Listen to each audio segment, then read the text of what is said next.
Okay, before I get started, I am going to do a sound test. I'm running a little bit late, and I do apologize, everybody, so be patient with me. Been having be patient. I have had some issues lately with sleeping, so I've got to deal with that. I actually overslept big time, so I am going to be doing my show quite a bit late. I'm also going to have to do it solo because Mark Edwardy has a lot of work on his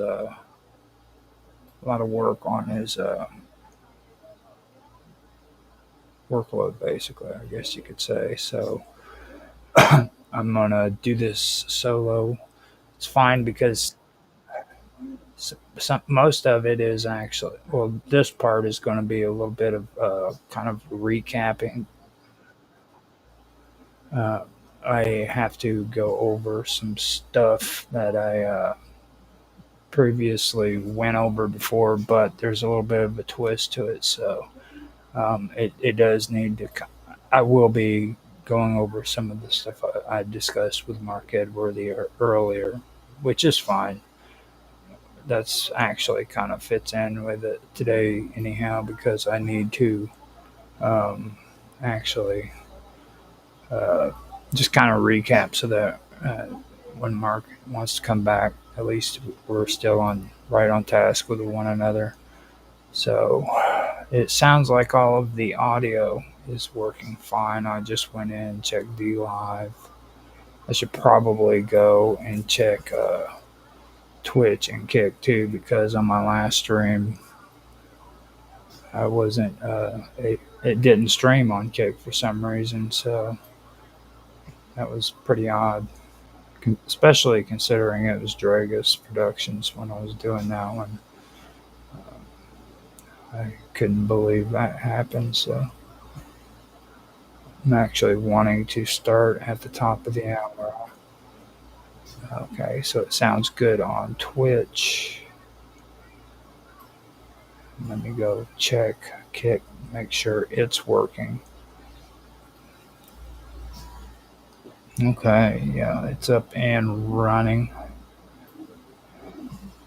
And before I get started, I do want to apologize to everybody on Kick for not being able to stream Dragus production yesterday. I had some issues with my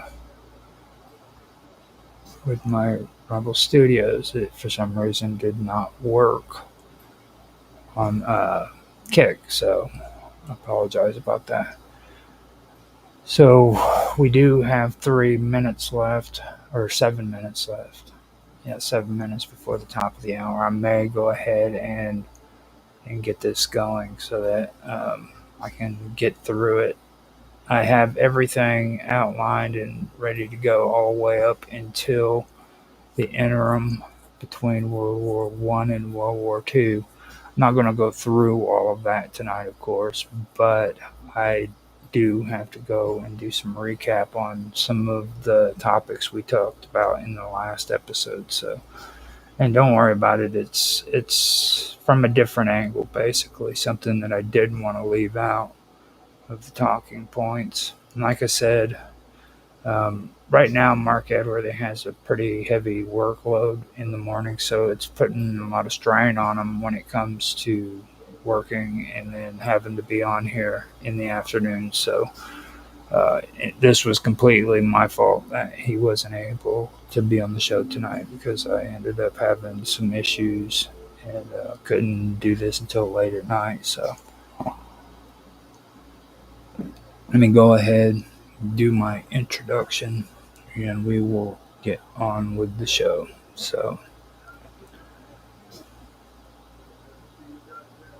hello, everybody, and welcome back.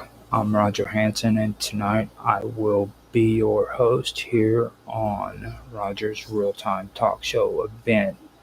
You can find us at Rumble and at YouTube under the Praetorian.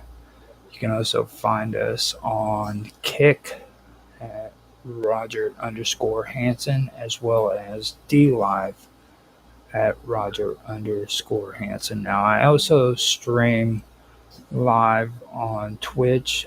I don't store the recording for these, but you can catch me live on there at Infamous 1969. So with that being said, I am going to go ahead and get on with the show. Now, last week we had gone over some stuff that I may have to go back over again this week because in the past episodes we've so far covered the radicalism in Europe, as well as kind of went over the difference between radicalism and liberalism, or being a classic liberal during that time period. From that, we also talked about being a realist, or actually Romanticism and Enlightenment, the difference between that. And then we started discussing being a realist, what it means when you say that you're a realist. As well as that, with Romanticism, we went from there into ethno-nationalist movements that were taking place within Europe. And that's where things started picking up. Now, we're still talking about realists, but eventually that term is going to change as well. And it's going to be within these topics in the next 3 episodes where we start getting to the bread and butter of what's starting to take place here. You'll see the word realist change, and you'll also here find out a little bit more about the Romantic movement and what's the difference between Romanticism and idealism.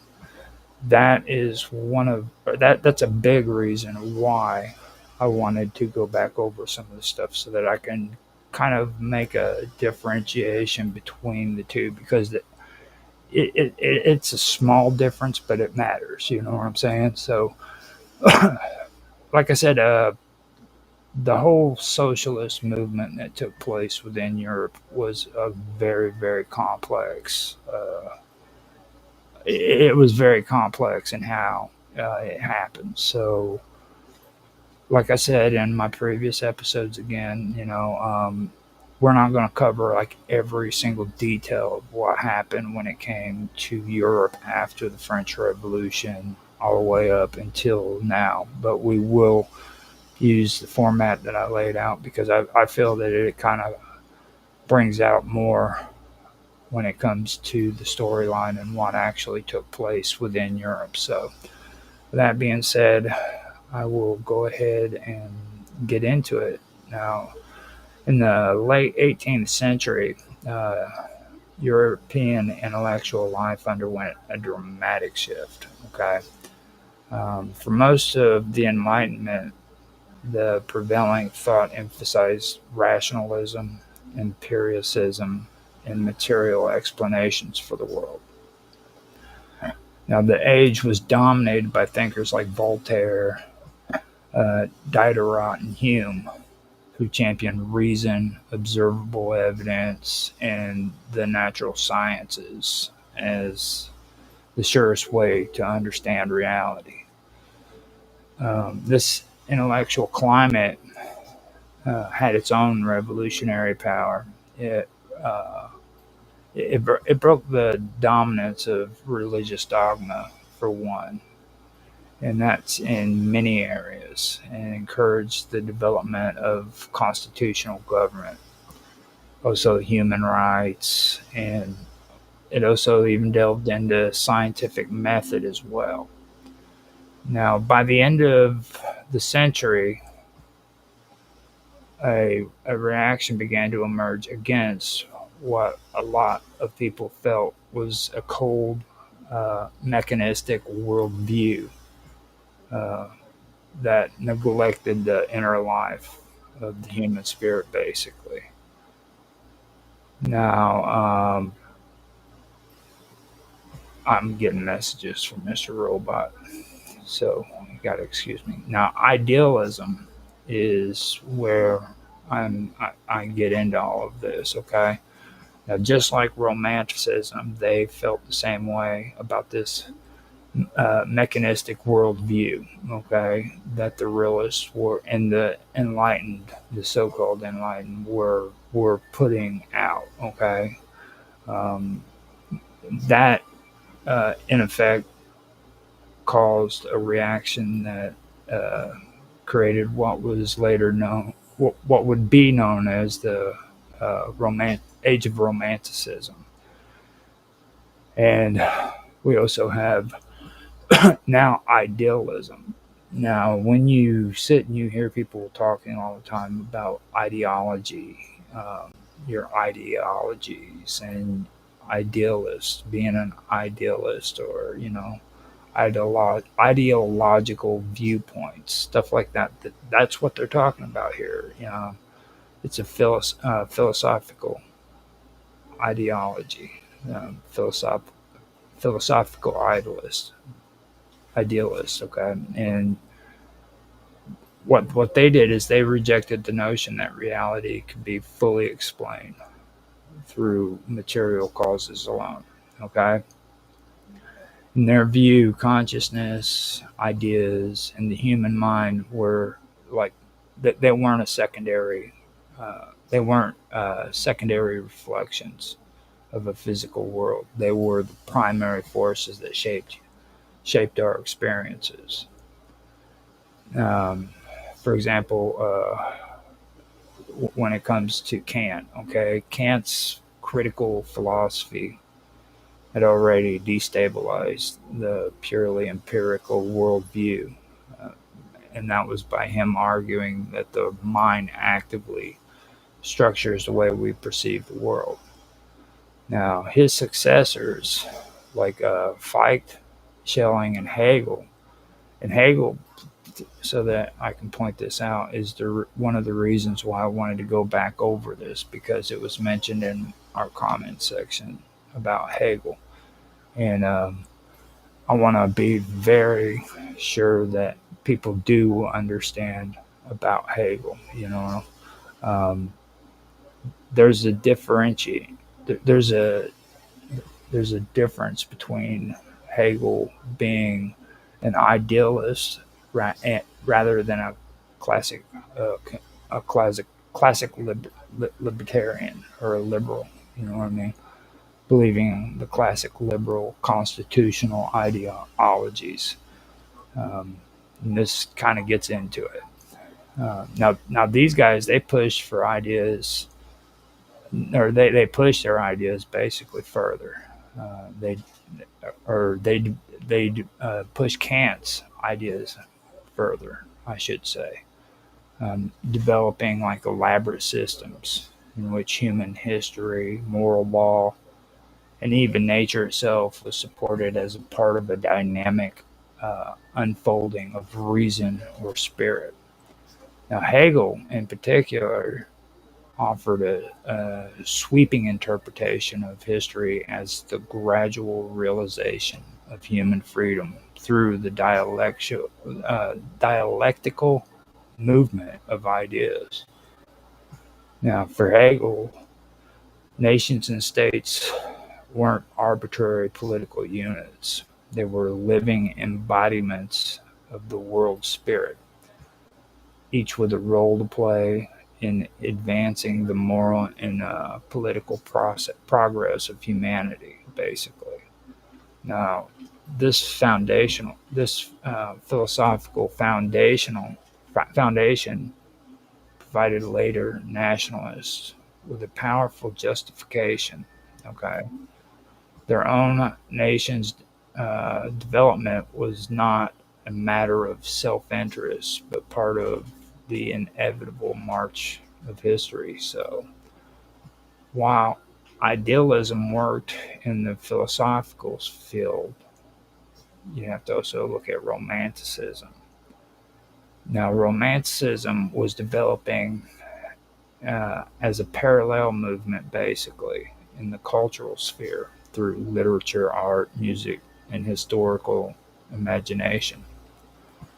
Now, it also rejected the Enlightenment's focus on universal reason, but its emphasis was on the primacy of emotion, imagination, and the unique individuality of human beings. Now, you had Romantic poets and painters who celebrated the sublime in nature, the mysteries of the human heart, and the particular traditions of local cultures, things of that nature. They valued intuition over cold calculation, passion over rigid logic, stuff of that nature. Now, one of Romanticism's defining features was its fascination with the past, especially when it came to the medieval era. Now, in an age when industrialization was transforming landscapes and uprooting traditional ways of life, Romantics turned to folk tales, also heroic epics and ancient legends, and they used it as sources of cultural renewal. Now, they saw these traditions not only as something beautiful, but also the authentic spirit of the people, a concept that tied closely to the emerging notion of the Volksgeist, or the spirit of the people. Now, that was introduced by Johann Gottfried Herder. All right, and Herder's ideas, or his idea, was that each people possessed a unique collective identity shaped by its language, customs, and history. Now, this identity wasn't abstract or interchangeable. It was rooted in lived experience and expressed in art, song, and shared memory. Now, now, ideas like this resonated deeply with both romantic artists and philosophical idealists. For the Romantics, it justified the celebration of local traditions. For the idealists, it connected each people's cultural life to like the grand history that was unfolding of spirit, you know. Now, it was in the early 19th century that philosophical idealisms, these two currents, philosophical idealism and cultural romanticism, began to merge in ways that would profoundly shape political thought. Now, Romanticism gave idealist philosophy a vivid cultural language and emotional power. Idealism gave Romanticism nationalism, a philosophical depth and historical mission. Now, take for instance Fichte's addresses to the German nation that was delivered in 1808 while Berlin was under French occupation, which, by the way, I'm glad I went back and started doing this again because whenever I talk about like French occupation of Germany, I always talk about the Weimar Republic. And to be honest, I didn't even know that there was a French occupation in 1808 until I started going back through all of this and realized that there was a previous occupation before the Weimar Republic where France had occupied Berlin. Now, with that being said, I will move on with what I was saying about Fichte's address to the German nation. Now, drawing on both Herder's cultural concepts and his own idealist philosophy. Fichte argued that the German people had a special moral, spiritual role to play in humanity's development. Now, this wasn't just a call for philosophical independence, it was a vision of national renewal grounded in education, culture, and a revival of the German language.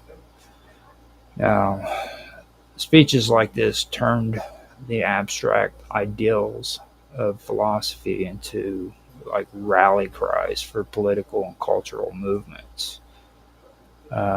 Similar to that, romantic artists and composers began to infuse their work with themes of national identity. There was folklore melodies that were incorporated into symphonies, historical novels, romanticized the deeds of national heroes. Painters depicted historical scenes that became part of the collective memory, basically.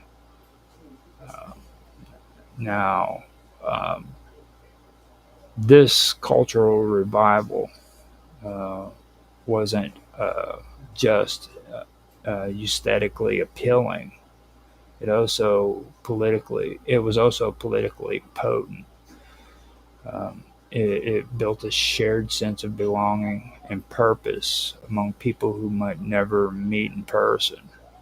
It was a fusion of romanticism and idealism into what would be called romantic nationalism, and that that would eventually be transformed into the concept of the nation. No longer was there a nation merely defined by its political borders or ruling dynasty. Instead, it was seen as a living entity with its own personality, destiny, and moral mission. Um, this is where the term love of country became more than loyalty to a government. It became a deep, almost spiritual attachment to a shared heritage. In many cases, this romantic nationalism began like as a force for liberation.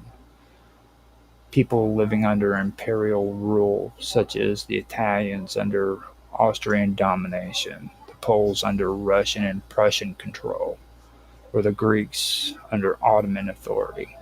They all saw in romantic nationalism a justification for independence. So the celebration of folk culture, language, and historical memory became acts of resistance against assimilation or suppression. Uh, but the same qualities that made romantic nationalism inspiring also contained the seeds of exclusion. When the Volksgeist was defined too narrowly, it could be used to argue that only people of a certain ethnic or cultural heritage truly belong to that nation. Outsiders, whether defined by religion, language, or ethnicity, can be cast as threats to the nation's purity.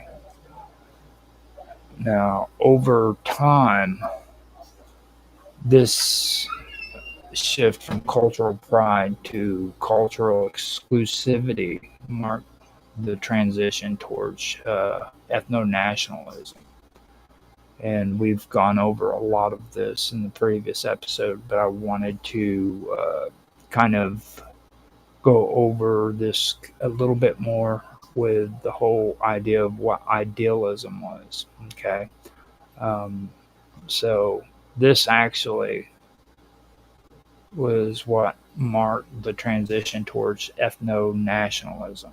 Now, in Eastern Europe, Romantic nationalism found expression in movements like Pan-Slavism, which envisioned the unity of all Slavic people based on a shared language, roots, cultural traditions, and historical experiences. Initially, Pan-Slavism was a broad cultural movement. Literary societies exchanged folklore collections. Historians traced common origins, and poets celebrated Slavic heroism. Um, the language in this area is what really provoked a lot of these guys who are idealists, because they were always being attacked by the realists because of a lot of their beliefs. They would start talking about heroism, of uh, ancient battles and things of that nature. And they also had this um, they had this really hardcore belief that if you didn't speak their language, you didn't belong. Okay, and that's where you come up with this term that people here in the United States use a lot. If you don't speak our language, go home. That is basically where a lot of this came from. It erupted through Pan-Slavism, and it gets pretty interesting even from this, because this when you start learning about the Slavs and you start learning about the region, you start realizing that Germany wasn't the only ones that was involved in all this. You know what I mean? Pan-Slavism, Pan-Russianism, I guess you could say they were all intertwined in it. And well, let me just uh, go further, and then you'll understand what I'm saying. Now, as the 19th century progressed, the movement took on an increasingly political dimension. Russia, as the largest Slavic state, began to position itself as the natural protector of Slavic people. Now, this laid the groundwork for Pan-Russianism, related but more narrowly focused ideology. The unity of East Slavic people under Russian leadership. Now, Pan-Russianism blended romanticized images of Russia's vast landscapes and Orthodox faith with the idealist notion that the Russian nation had a historical mission to safeguard traditional values against the perceived moral decay of the West. The appeal of these movements were very powerful. They offered a sense of belonging to communities spread across vast distances, and they imbued political aspirations with a sense of historical inevitability. They also carried exclusionary implications, as non Slavic minorities often found themselves cast as outsiders within the national vision. Over time, these ideas contributed to political tensions that played out not only in cultural debates but also in military conflicts. Now we go back into ethno nationalists. Okay, the ethno nationalist turn wasn't inevitable, but it became increasingly likely. Okay, as romantic nationalisms merged with the political realities of the late 19th century. Now, as literacy rates rose and mass media expanded, nationalist narratives could reach wider audiences than ever before. Newspapers, novels, school texts, and political monuments all reinforced a particular vision of national identity. one that often centered on the majority ethnic group. Now, industrialization and urbanization also played a role as well. Now, as people moved from rural villages to growing cities, traditional communities, uh, and their bond eventually began to weaken. National identity offered a new form of belonging, one that could unite individuals across regions, but also draw sharp lines between us and them. Politicians seeing the mobilizing power of nationalist sentiment began to use it strategically.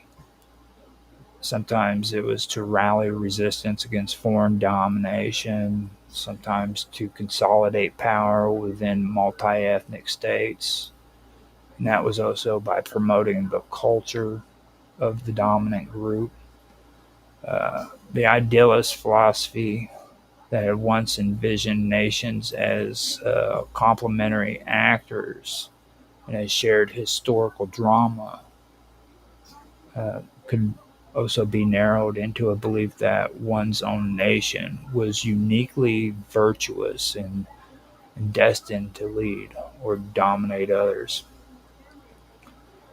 Uh, Romanticism's celebration of cultural uniqueness could also be weaponized into suspicion or hostility towards those who didn't share the same heritage.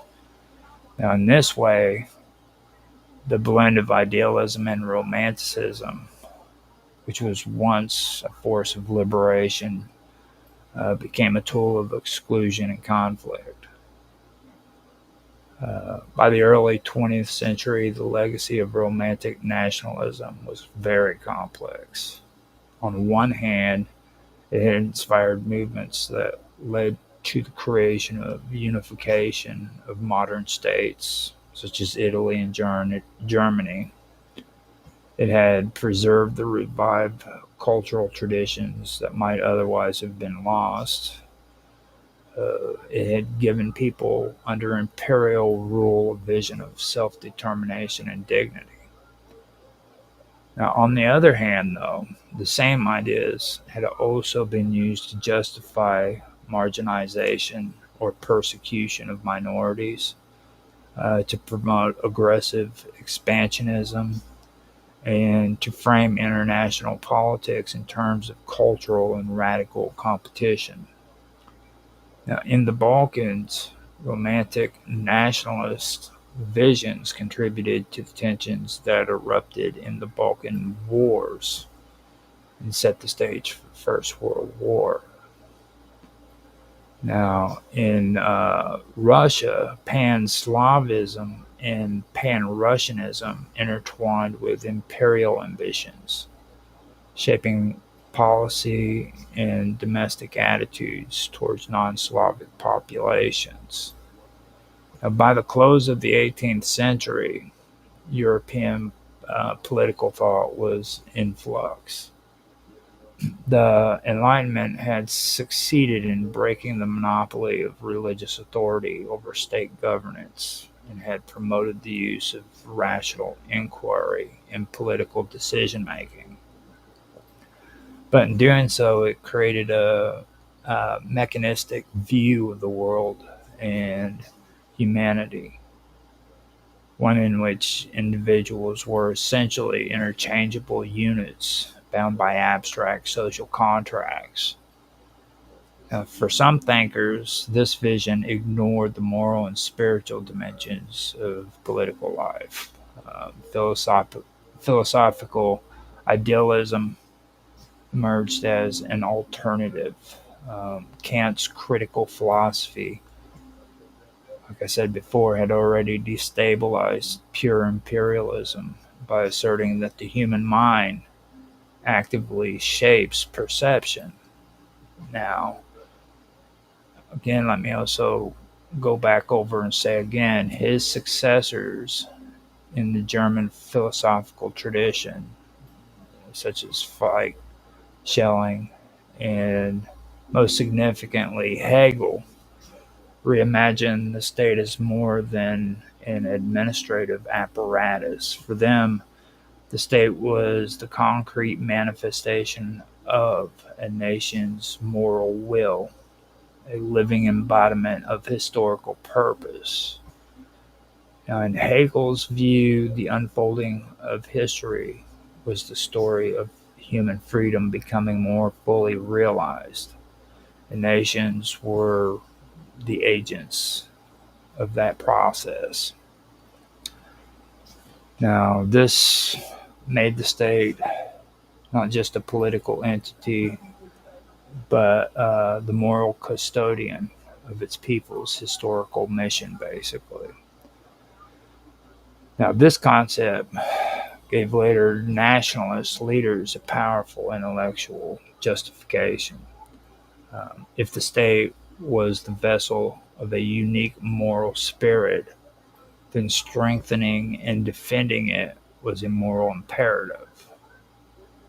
Now, while idealist philosophers were reshaping the theoretical foundations of the state, romanticists were redefining the way people saw themselves as members of a community. Now, Romanticism, like I said, also rejected the Enlightenment's universalism and emphasized the uniqueness of individual cultures. Figures like Johann Gottfried Herder advanced the notion of Volksgeist, which I had already discussed. And that is basically the collective spirit of the people.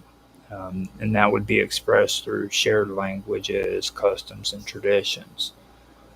Now, the Volksgeist, Herder argued, was the true source of a nation's vitality. This is where I get into the Volksgeist because earlier I didn't really cover that all that much, so I'm going to start talking more about this. Now, although Romanticism was primarily like a cultural movement, its impact on politics it was pretty substantial. Cultural revival became a political tool, though. It was used for language reforms, historical preservation projects, and the collection of folklore. And these weren't like mere acts of scholarship. They were like steps towards unifying a population around a shared identity, basically, which I've said a couple times.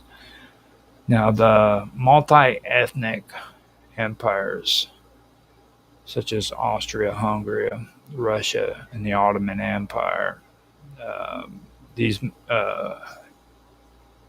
in these empires, these movements could actually foster political agitation.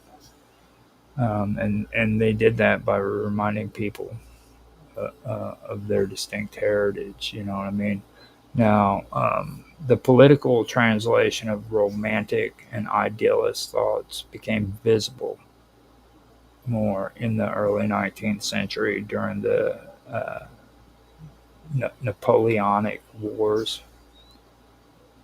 Occupied people across Europe began to see the struggles that they were going through, not just as fights against a foreign ruler, but as a grand historical mission to restore the sovereignty of their national spirit, you know, things of that nature.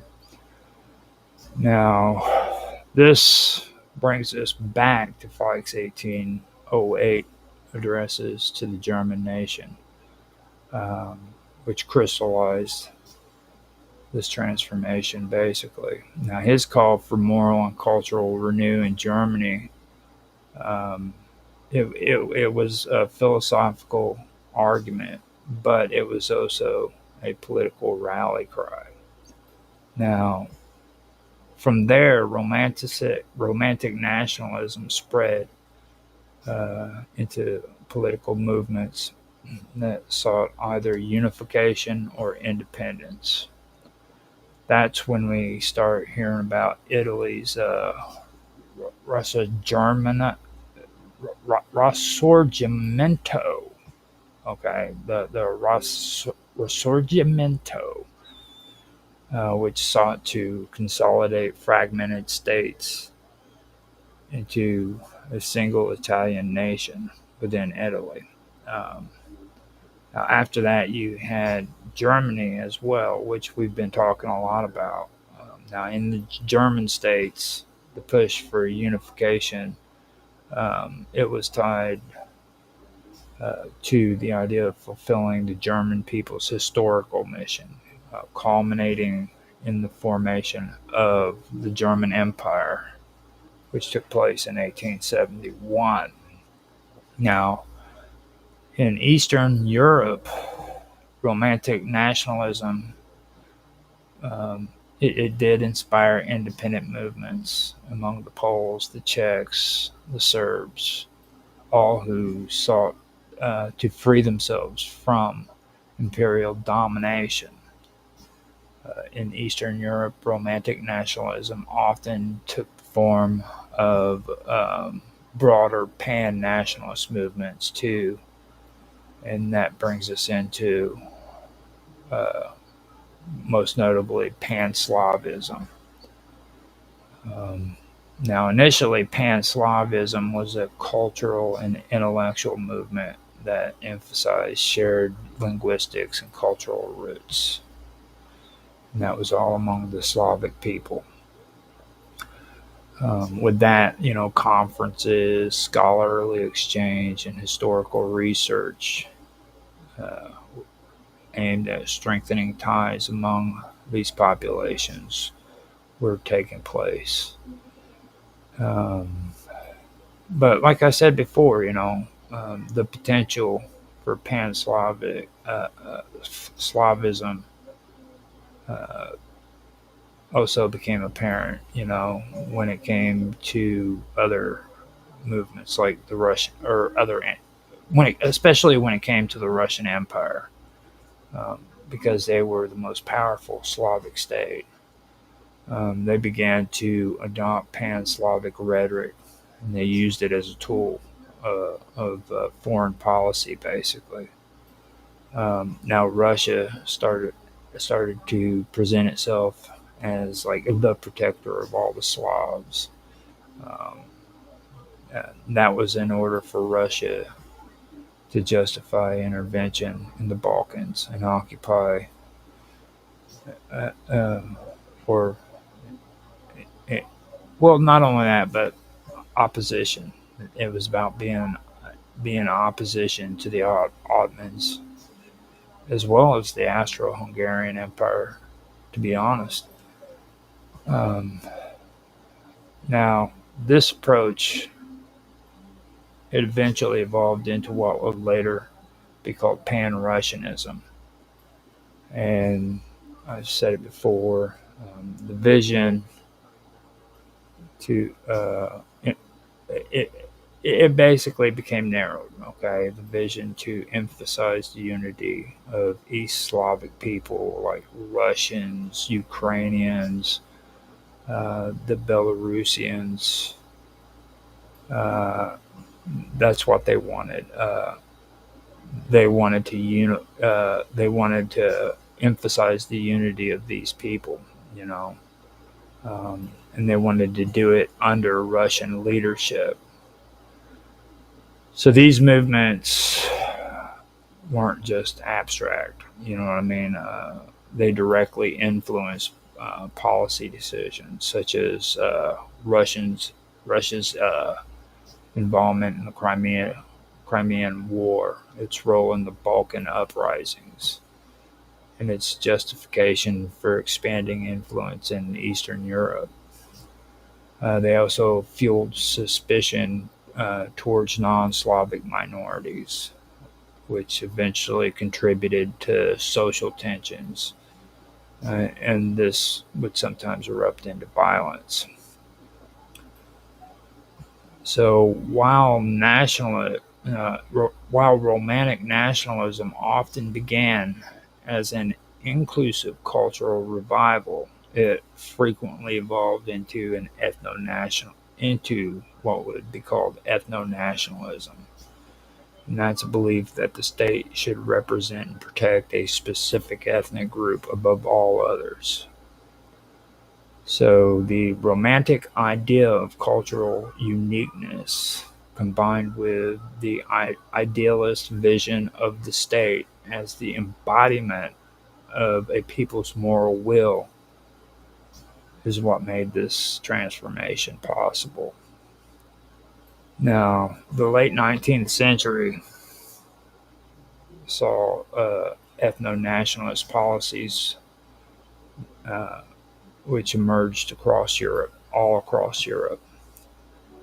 In the Austro-Hungarian Empire, Magyarization, Magyarization policies, I always have a hard time with words like that, sought to promote Hungarian language and culture over others. And that was one of the biggest issues when it came to language. They wanted to start making it to where this was the national language. If you didn't speak this language, then you were breaking the law, basically. You know what I mean? You had to learn how to speak the Hungarian language.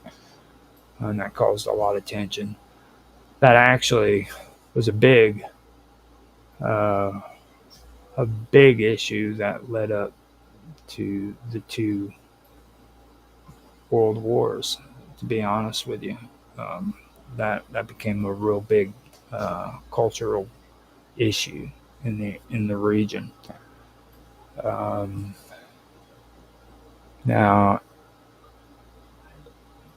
in the Russian Empire, Russification aimed to assimilate minority populations, often at the expense of their native languages and traditions. In newly unified Germany and Italy, political leaders emphasized cultural homogeny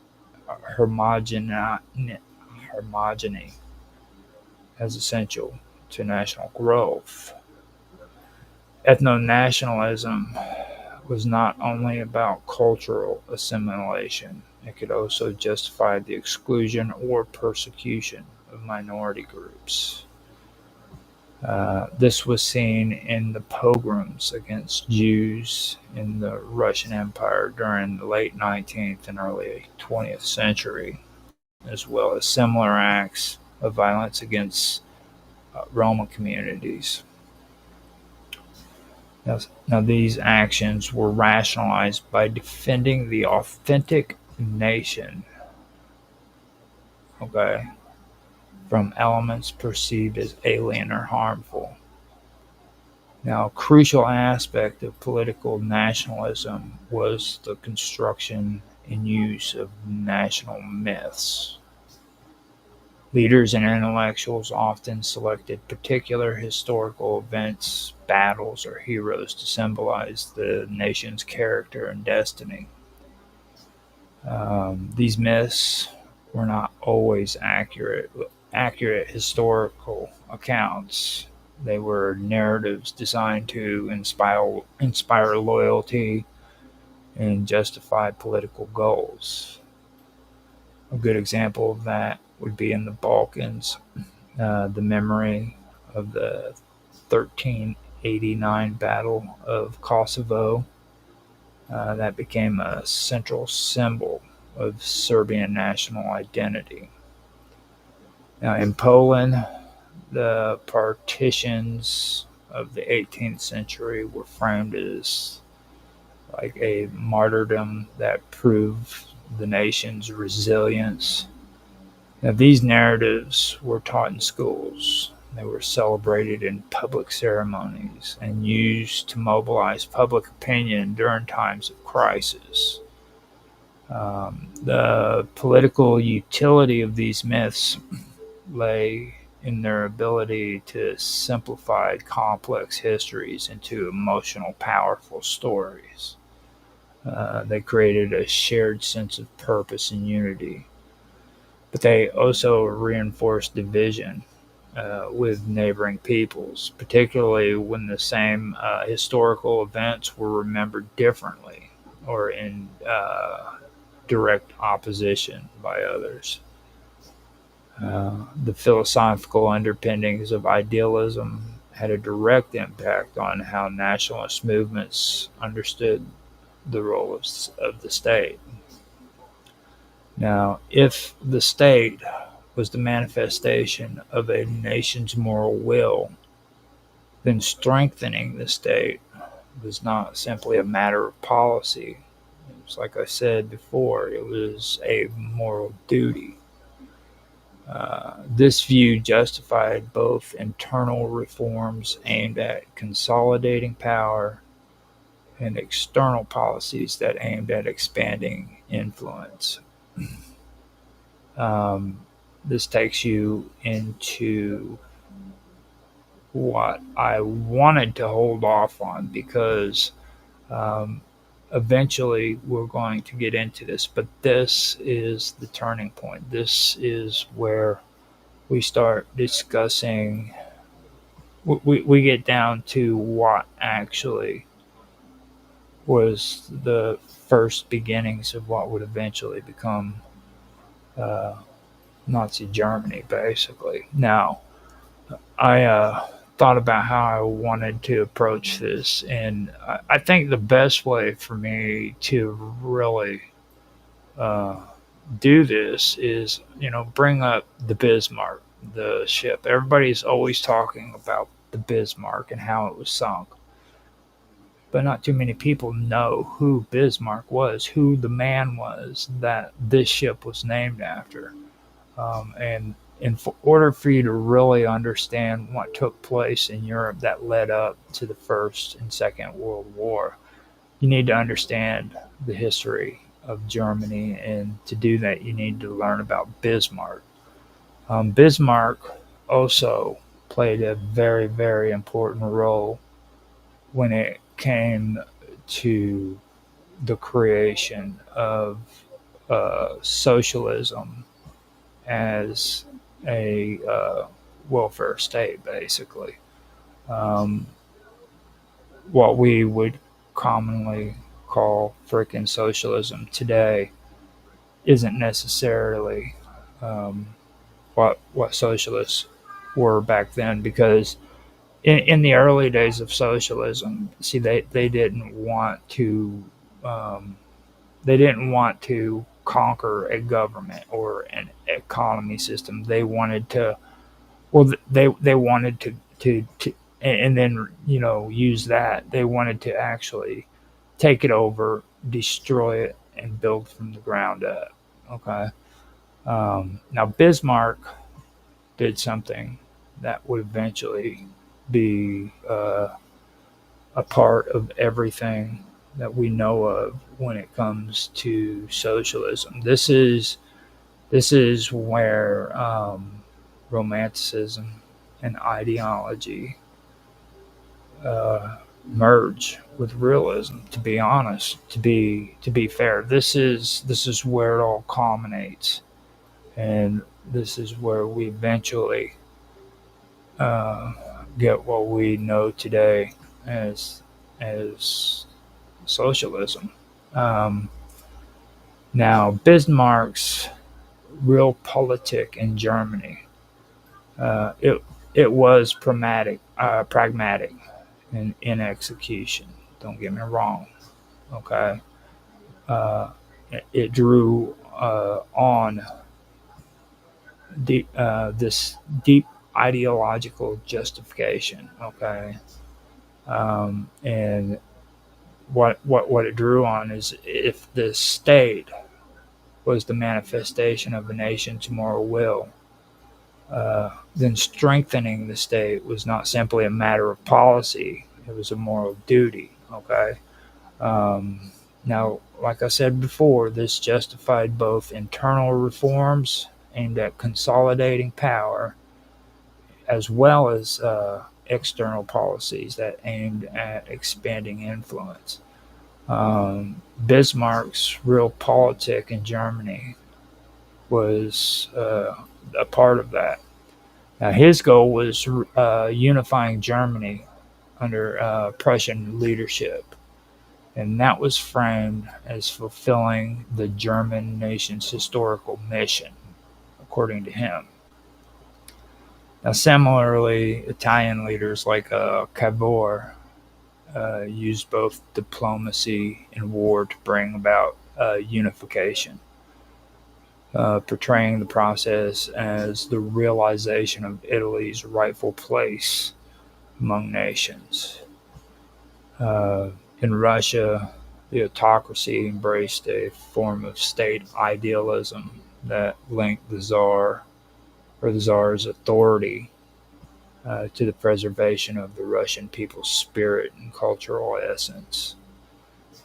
This allowed the regime to present its policies, whether domestic centralization or foreign intervention, as morally necessary for the protection and advancement of the nation. Now, the fusion of Romanticism, idealism, and nationalism, that was actually a potent political force, but it was also inherently volatile.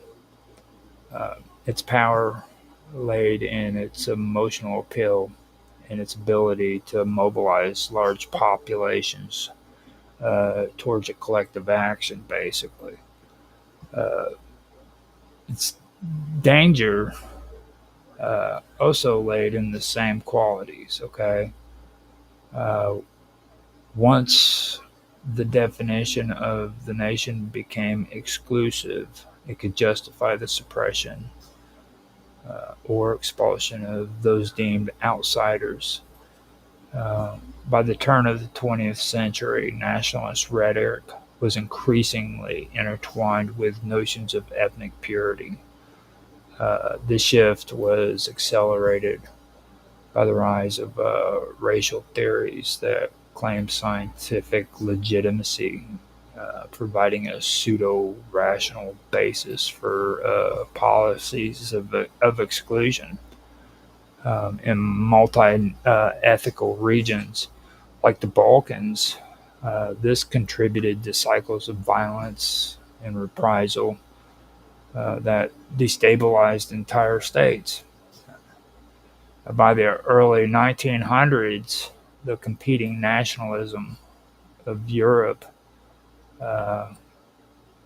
many rooted in the Romantic idealist tradition, had become entangled in the alliance systems and imperial rivalries. In the Balkans, Serbian nationalism, influenced by Pan-Slavism and supported by Russia, clashed with Austro-Hungarian ambitions. And all of this basically went even further when the assassination of Archduke Franz Ferdinand in 1940 or 1914 happened. It was basically the spark that fueled the fire, you know. But also, you know, the underlying fuel was decades of nationalist agitation, historical myth-making, and political maneuvering rooted in the 19th century convergence of idealism and romanticism, basically. So in the early 19th century, Germany wasn't a single state, but like a patchwork of more than 36 independent kingdoms, duchies and city-states that were linked loosely by the German Confederation. The Yeah, see, like if I say Napoleon, I'm okay, but when I have to say Napoleonic, okay, that becomes a problem. The Napoleonic Wars had both humiliated and it also inspired the German people. So while Napoleon's occupation dismantled the Holy Roman Empire, it also exposed many Germans to the idea of political reform and unity. The romantic idealist current, fueled by thinkers like Fichte and cultural figures like the Brothers Grimm, which is another topic that I really do want to get into concerning linguistics. I think that's something that's very, very important that people need to learn about too. Because I started out as wanting to just learn about history, but I found out linguistics is where it is. I mean, if you're really serious about learning about history, then the next logical step is learning about linguistics. And right here, the Brothers Grimm is the best place to start. But anyhow, romantic uh, cultural figures like the Brothers Grimm and Fichte, they began to frame the German speaking people as heirs to a shared historical mission, and things of that nature.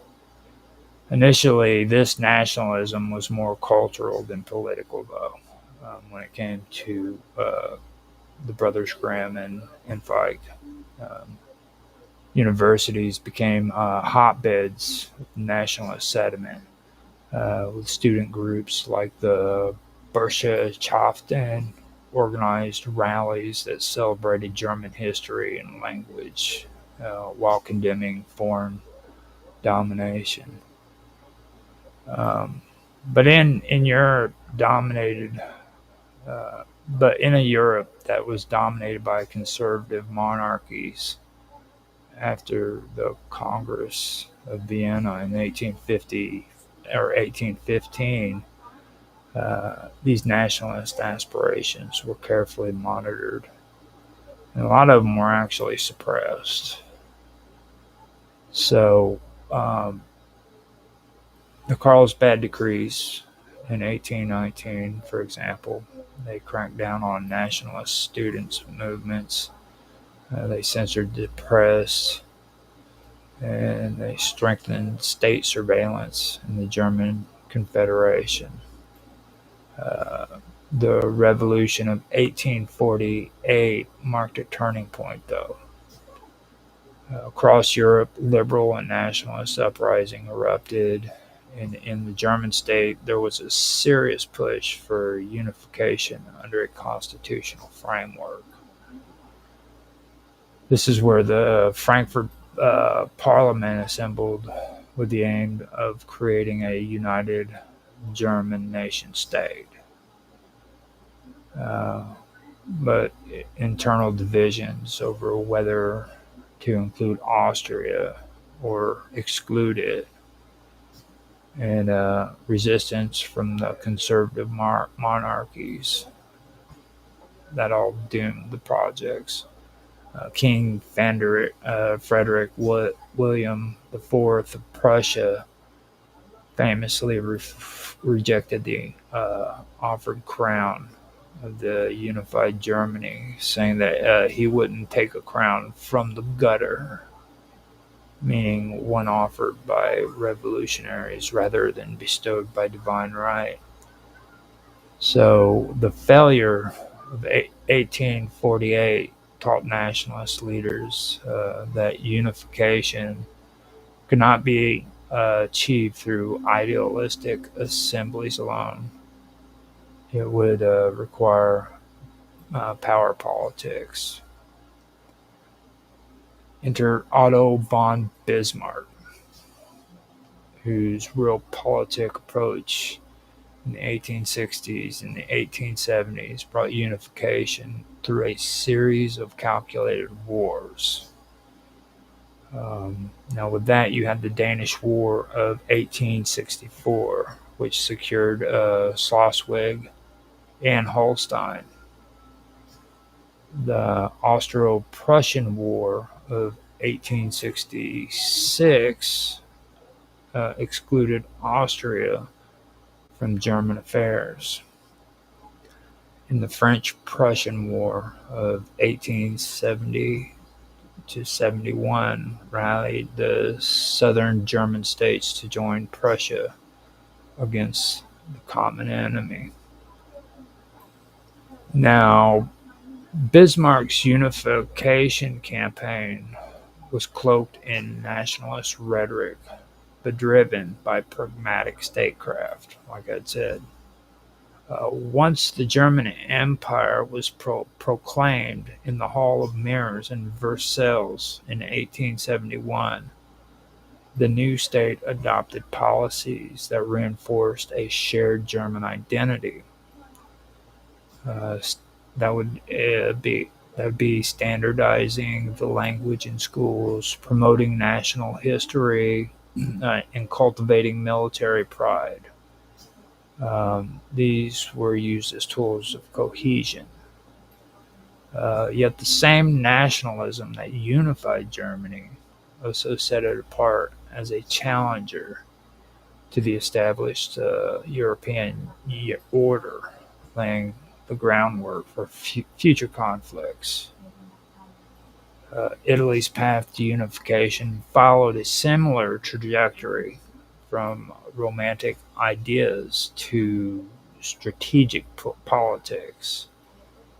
In the early 1800s, the Italian peninsula was fragmented into various kingdoms, duchies or duchies, and territories under foreign control, notably Austria in the north and the Bourbon monarchy in the south.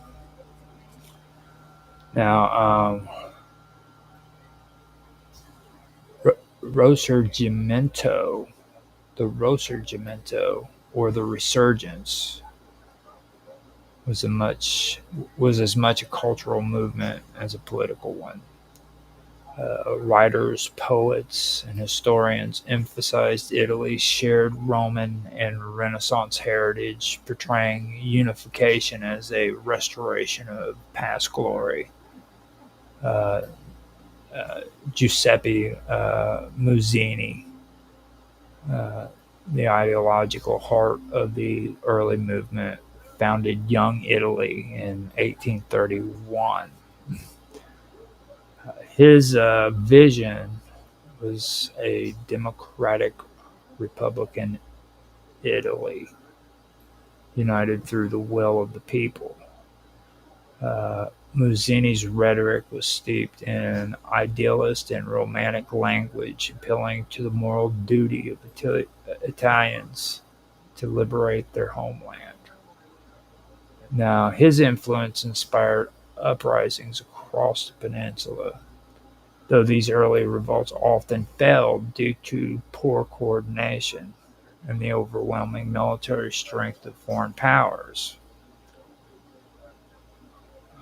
Now, the revolutions of 1848 saw significant uprisings in Milan, Venice, and other cities, but Austrian armies quickly reasserted control.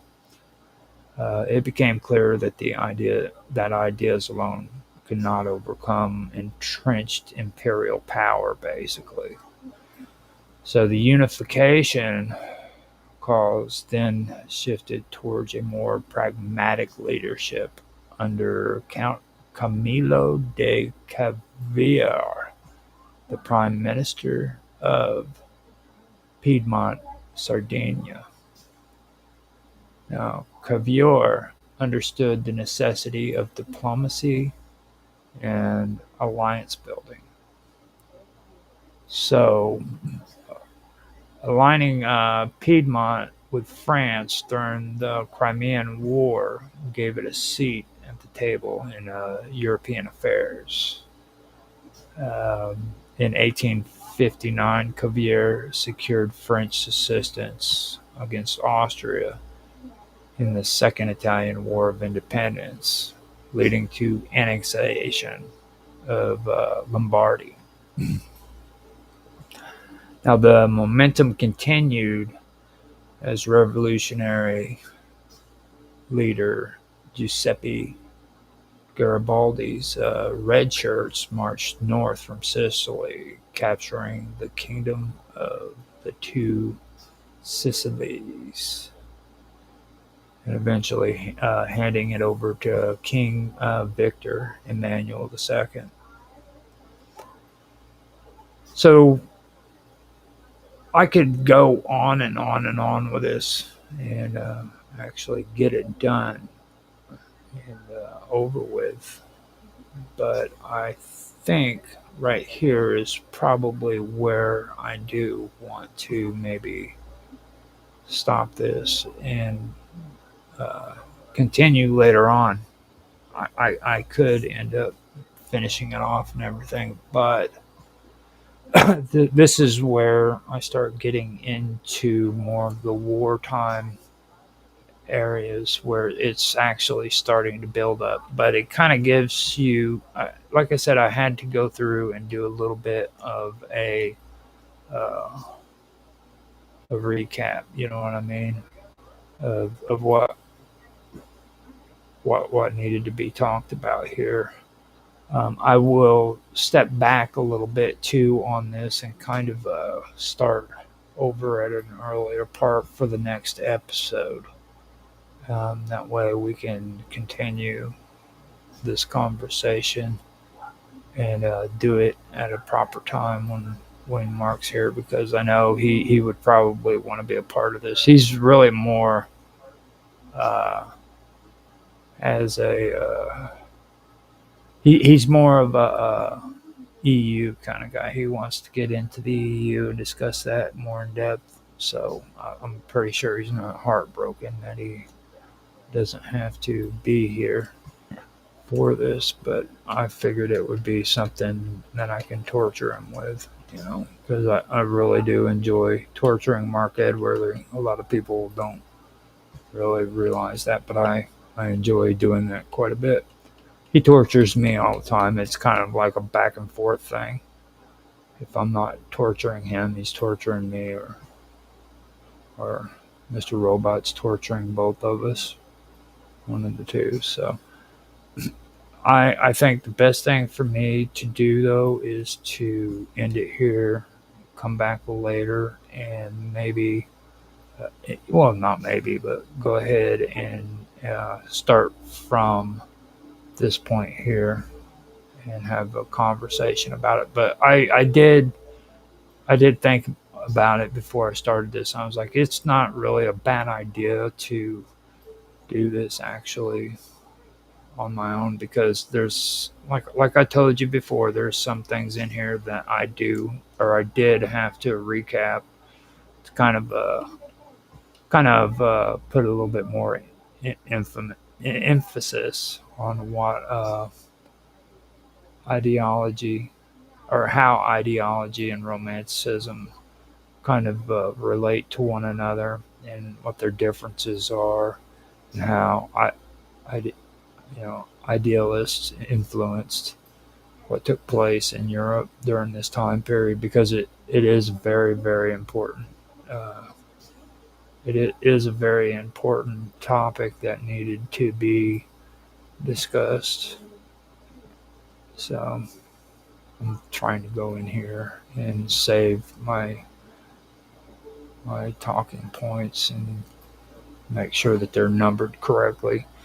So if you guys enjoyed the stream, please like, subscribe, share, make comments, give some feedback down in the comment section below. Let me know what your thoughts are. You can find us, like I said at the beginning, on Rumble and YouTube at the Praetorian. This show is Roger's Real-Time Talk Show event.